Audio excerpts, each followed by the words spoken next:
Hello there. This is Ash with another episode of E-Wasted. So, what is this dark little micro tower culprit we have over here today? Well, click over and read through the specs real quick here. The 9th gen i7 gamer, the new Rosewill Helix case. An Asus Prime H370 Plus Micro ATX motherboard.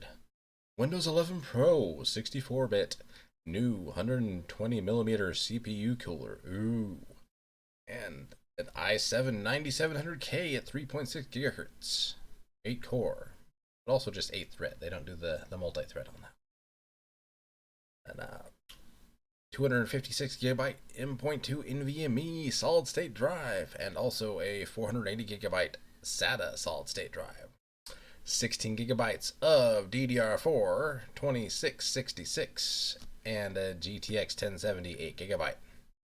It's got a new Rosewill 400-watt PSU that came with the case, like 60 to 70 bucks depending on how much they are on Amazon right now.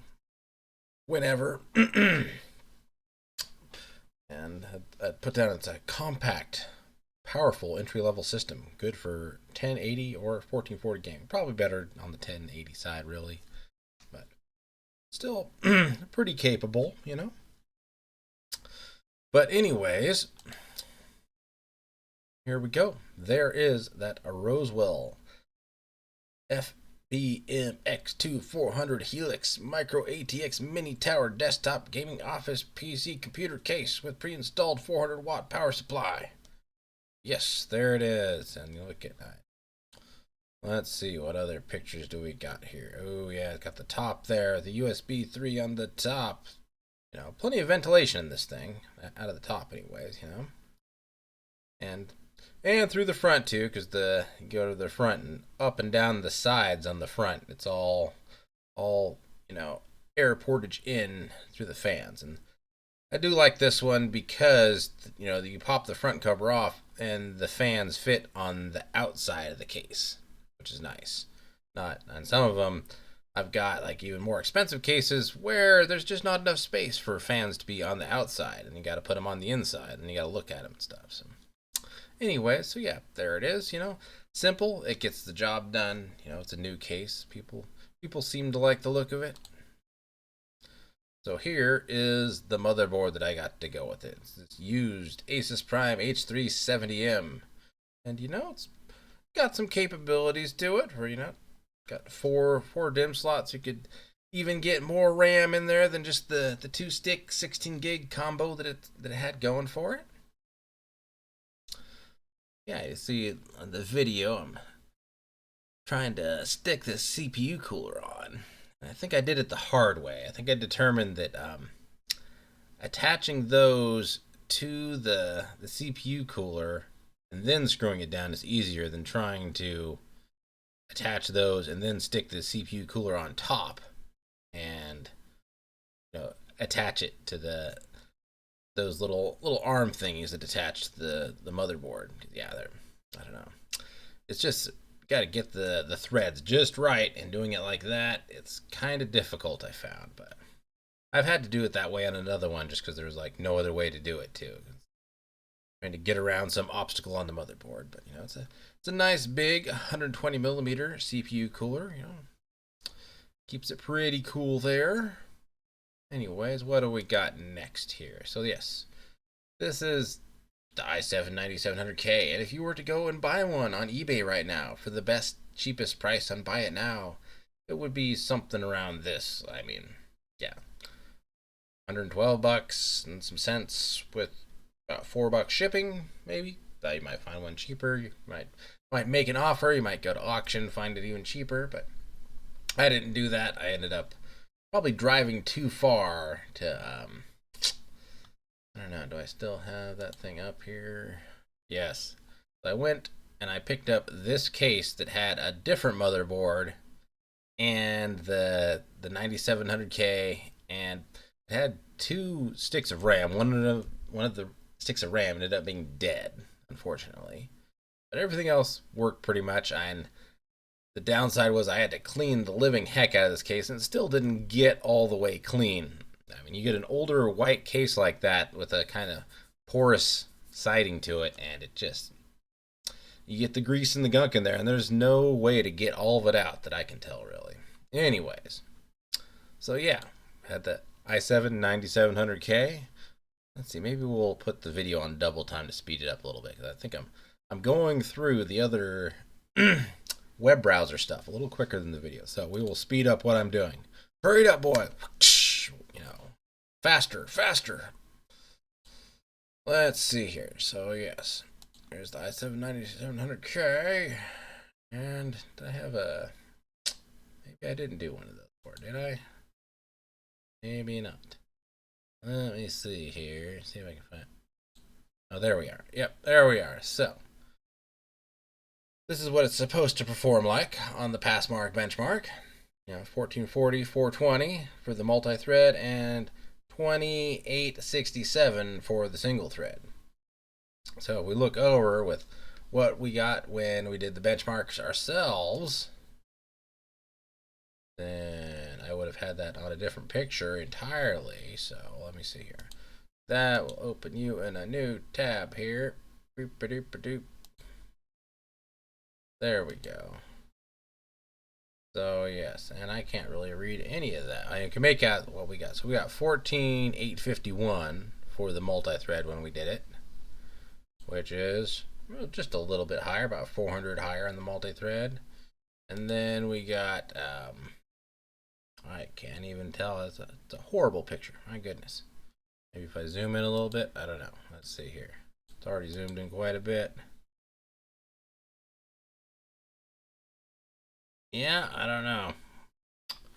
Yeah, I don't know what that single thread score is. I don't know why I started doing this recently. I had done it previously instead of taking pictures with the camera of the screen because it ends up like this.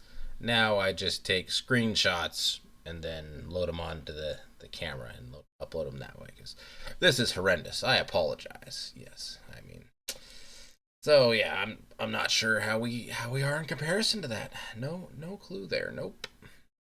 But anyways, let's see. So yes, this, if I were to buy the memory, this is about what I would pay on eBay, maybe something like that, around 20, a little over $20 for something like this used.